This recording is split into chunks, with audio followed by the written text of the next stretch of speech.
Ramogi kawadhi nyimeni manen jatend migao mongirore laktar Josephine Mburu okwedo riwruok mare kod mibadhi kod mar bilion 3.7 e nyewo nede suna e duol mar KEMSA. Mburu mane ochopo mbele komiti mar od bura mar omenda owacho ni chenro mar tayo tenda mar nyewo nedego notimre kapok odonje e apisi. Omedo ni ne osomne gik mane ni e tenda no kochako tich to ne opuodho kalure kod kaka nonene. Omedo ni migao mar omenda ema nyalo wacho kaponi omenda mag jopiny nolal. Ramogi kalure kod mae wadhi achiel kachiel mar winjo chenro no kama bende komiti mar od bura dhi nyime kod luwo nonro kata lal mar omenda maderomo milion 3.7 e kamino ero kata bad migao mar mano mar KEMSA. Wawinyani gima dhi nyime. In terms, Chair, of my suspension,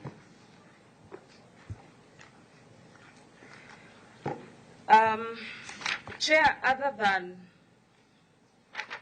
the public notification that came out on the 15th of May, communicating that the board is dissolved and myself and a number of my colleagues, technical officers, are suspended, there has been no formal communication from anybody about what the charge is or what the issue was or what are the details indeed of the suspension and what the expectations are.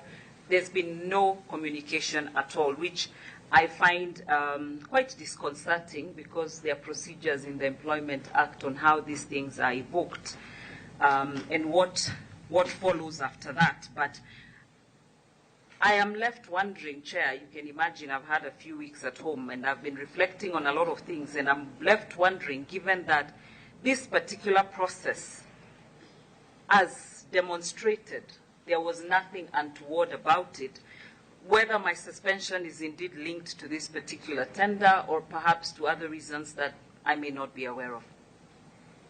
Chair, I submit.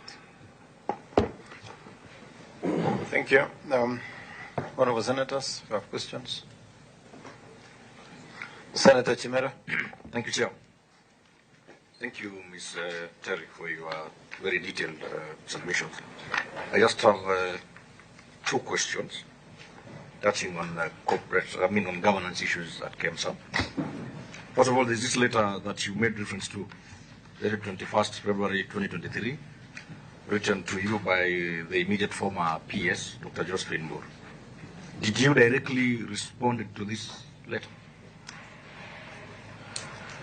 Chair, I did not, because, and I'm sorry I don't have the copy here, but I do have another letter, I believe, that might have come in the middle of that, directing me not to engage with PS Josephine, but indeed engage with PS Tum. But I did make a call. The letter came from where or from who? From the CS. From the CS. Okay. Secondly, the other question I would have is... Maybe before you proceed from there, whenever you make reference to any letter, we shall require that you submit a copy of that letter. Clerk, take notes. Chimera. The other question I would have is the relationship between you as the CEO at KEMSA and your board led by this just former immediate chair here, Mr. Rono. It appears to us that Rono and his team as a board were completely unaware of what was happening at KEMSA, even if they were newly appointed.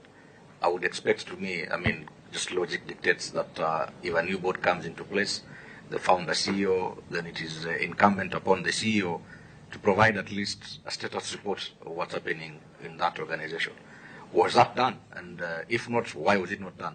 And I also take a lot of concern on the fact that this is a new board and they are doing their inaugural meeting in Naivasha, and the CEO is missing from that particular meeting. Thank you. So some clarifications, perhaps, Chair. One, the new board chair was appointed, I can't remember the exact date, but sometime towards the end of February. We had an induction program where he met a lot of the staff in-house, and we were going to sit and go through all the other documents that are relevant to the operations of KEMSA. But I must also be careful to say that